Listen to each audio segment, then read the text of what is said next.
Read the headline, tap, scroll, tap, tap, scroll. It is a typical day and you're browsing your usual online media site. The little red book, TikTok, Bilibili, YouTube. Take your pick. As you watch through videos, you share the best ones with like-minded friends and followers. Perhaps you add a comment or repost it. Few of us sit down and decide to inform ourselves on a particular topic, right? For the most part, we pick up our smartphones or open a video platform, scroll through a favorite type and click on whatever looks interesting. Or we look at a book or TikTok or For Your page to see what other people are sharing. Chances are high that we're not doing this intending to become educated on a certain topic.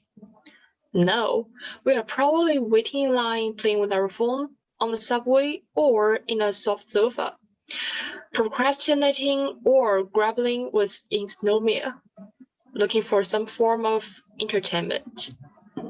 We all do casual watching and sharing and clicking, and it seems so innocent. But many of us are informed about or uninterested in the forces affecting what we see online and how content affects us in return. And that ignorance had consequences. Finally, it results in the term filter bubble. Hi, I'm Jiayin.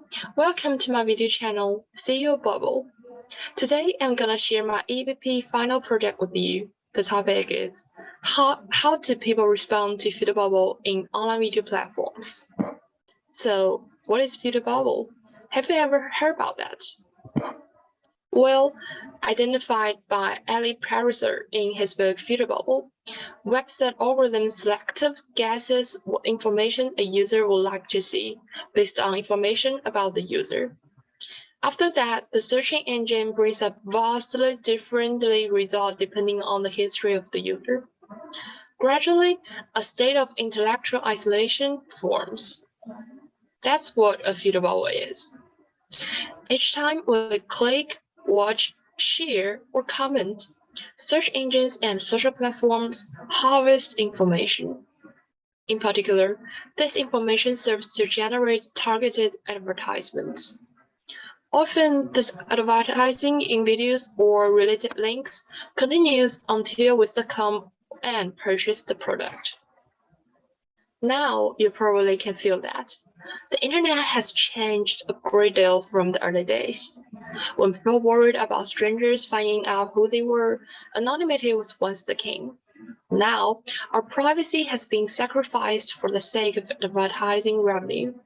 Even worse, the sources of this information can be cached by platforms without our expectations. They can gather it from places we might not even consider. For instance, in Bilibili, when you watch a drama on the platform, the data about which scene you pause, what bullet curtain you type into, and whether you watch straight through or skip around all fed back into the Bilibili services, and can be used to indicate what videos you might like next. When you log in after a day watching videos at the beach, Bilibili can subtly customize its site to appeal to what you have watched. Maybe a new documentary for the beautiful sea, a vlog for the summer, or other things related to your real-life history. Then you probably will ask, how exactly will the filter bubble affect our lives? Will we gradually accept it just like we accepted the previous new technologies? Well, as we all know, each new technology brings with a whole host of costs and benefits. Many are realized only as time passes. The invention of books led people to worry that memory and oral tradition would erode. People caused panic as young people switched from slates to this new fungal medium. The internet has no exception. If anything, the issues presented by it are unique only in their complex intensity. In particular, the existence of filter bubbles has led to widespread concern. As Pariser writes, democracy requires citizens to see things from one another's point of view. But instead, we are more and more enclosed in our own bubbles. Democracy requires a reliance on shared facts. Instead, we are being offered parallel but separate universes. Personalization filters serve a kind of invisible auto-propaganda, indoctrinating us with our own ideas, amplifying our desire for things that are familiar and leaving us oblivious to the dangers lurking in the dark territory to the unknown. Besides, a further issue with filter bubbles is that they are something we can only opt out of, not something we consent to.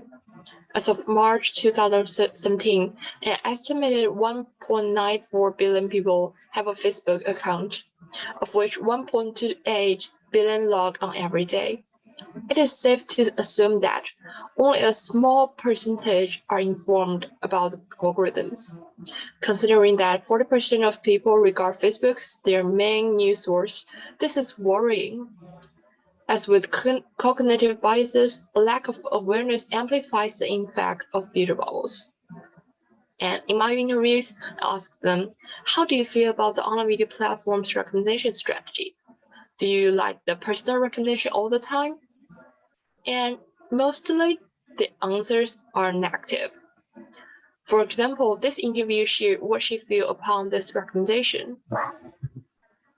Yeah, I think this whole recommendation thing starts from like at least 5 years ago.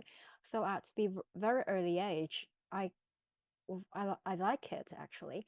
I think it's quite amazing to have a smartphone, a smart app to help me find all the information that I might be interested. So, but later on, for like 1 year or 2 years, when this thing gets so obsessive, so every app that I'm using starts to send me the recommended materials or videos or information, news, everything is pretty much the same or for the same purposes, then I kind of getting feeling kind of offensive.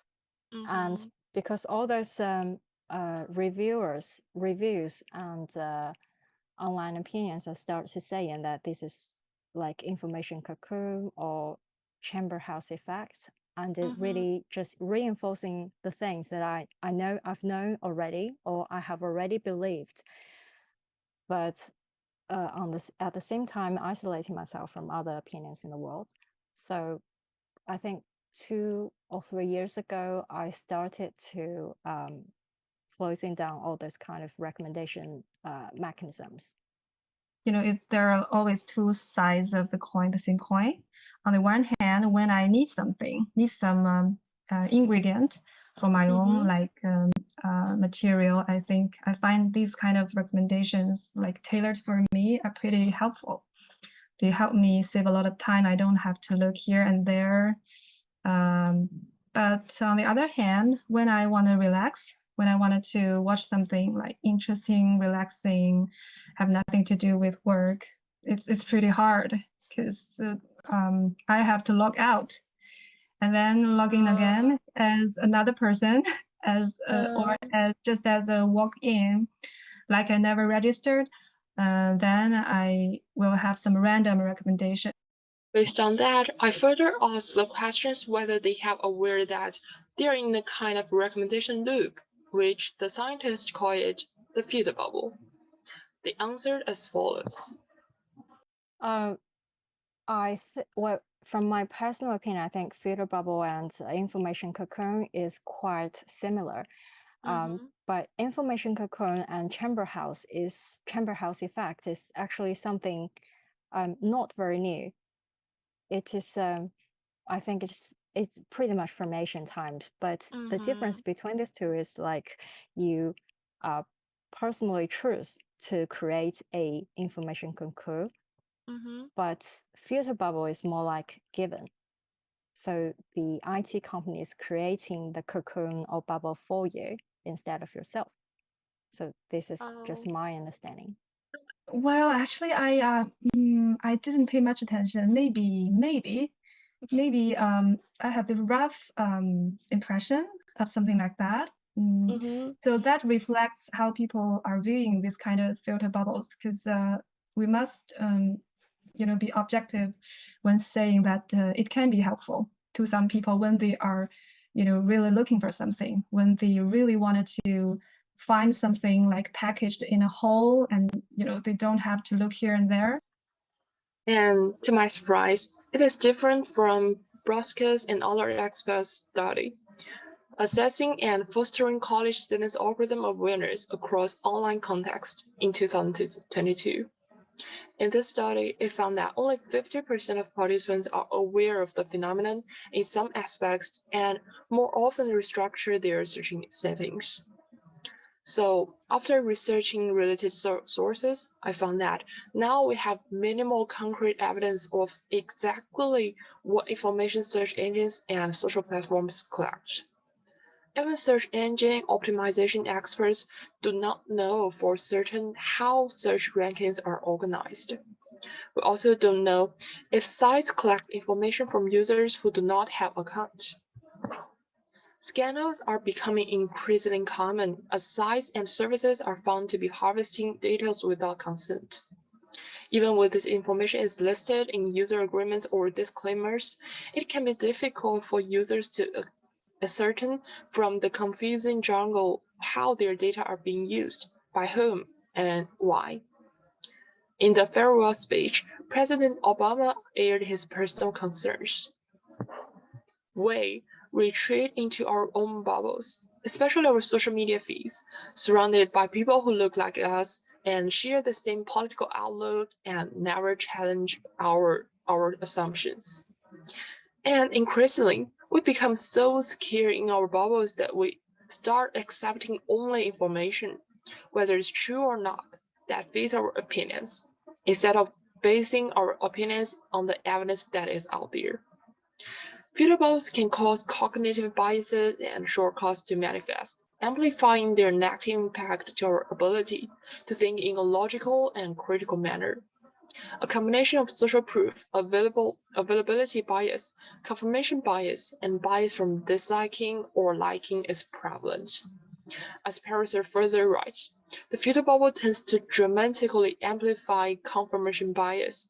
In a way, it's designed to. Consuming information that confirms our ideas of the world is easy and pleasurable.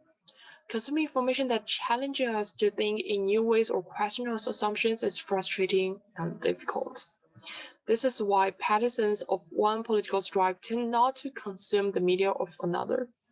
As a result, an information environment built on click signals will favor content that supports our existing notions about the world over content that challenge them. Satchel argued in his research the training of perceived opinion, freedom and information in the era of big data in 2019. That applications of algorithms can be detrimental to our society based on the study of human nature.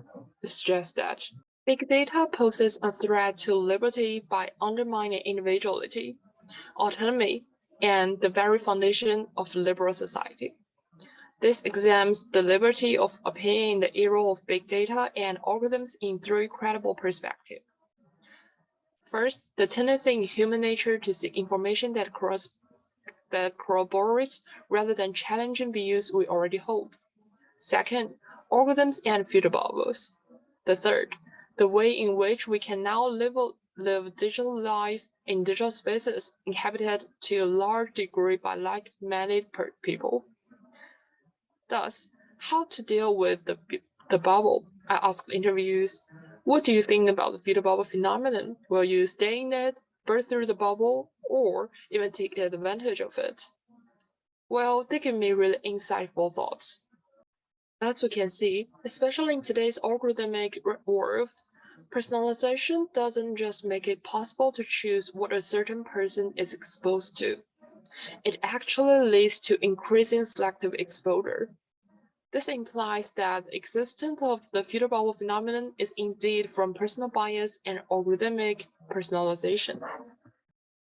Thus, in the near future, it's a whole community responsibility to popularize the filter bubble concept to all users, identify the filter bubble in all rounds, and gradually control it with users' consent. Thank you. That's my final project. Thanks for watching. And if you want to explore more about the filter bubble topic, feel free to click into and see my storyboards.